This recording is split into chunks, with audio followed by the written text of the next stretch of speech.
The genetic test that you took is a great resource for you because you found out what you're genetically predisposed to. And this is because genetic testing uses screenings for diseases and identifiable risks of diagnosis that we can develop throughout our lifespan. Your specific test results showed that you are predisposed to type 2 diabetes. What this means is that you do have the potential to develop type 2 diabetes throughout your lifespan, but through the appropriate preventative measures and lifestyle changes, you can avoid developing this diagnosis. So it's very important, for starters, is that you need to reach out to your primary care doctor, let them know of this genetic testing that you did, that it came back that you could have potentially developed type 2 diabetes. And what they're going to do is they're going to put on a lab test for a blood draw for you for your A1C levels. This will let you know what your blood glucose levels are ranging at, what they're averaging at, and it'll kind of give you what your baseline to let you know how your current lifestyle is. And then from there, we would dive into the appropriate lifestyle changes that you need to make to help prevent the development of type 2 diabetes. Lifestyle factors that affect the diagnosis and the development of diabetes are diet, physical activity, and weight, obesity. So those are things that we just have to be very mindful of. When it comes to type 2 diabetes, we often think of the consumption of sugary foods and how we need to avoid those. And I know that you don't currently eat a lot of foods that are high in sugar, but you do just want to be mindful moving forward that you are not consuming foods with added sugars.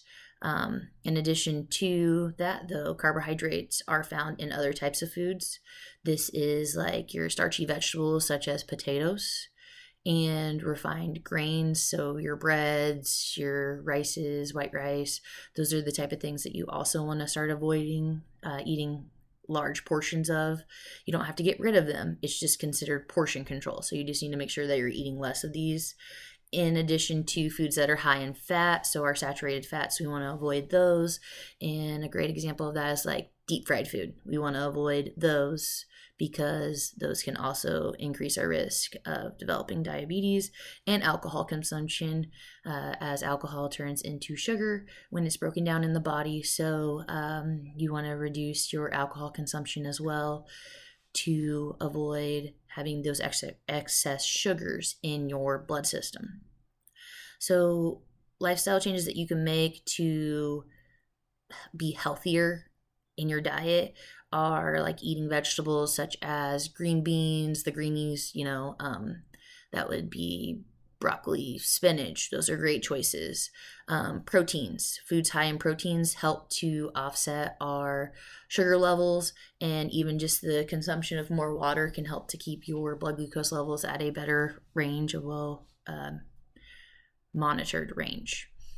And in addition to the changes in foods that you can add, we want to work on increasing your exercise, because exercise helps you to utilize those carbohydrates, kind of burn them, in addition to help you prevent gaining any additional weight.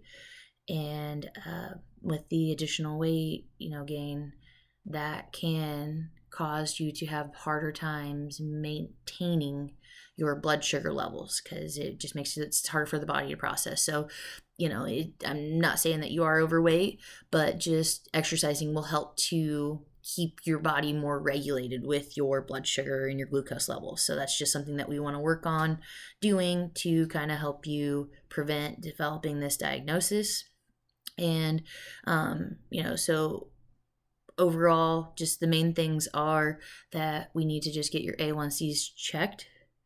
You want to have them regularly checked by your primary care provider, and it's essential just for you to make these lifestyle changes to reduce the sugary foods, the refined grains, the starches, the alcohol. We're going to add the vegetables, the proteins, drinking more water, and working out, because these are the most important things that we can do to kind of help regulate your levels and help prevent you from developing type 2 diabetes in the future.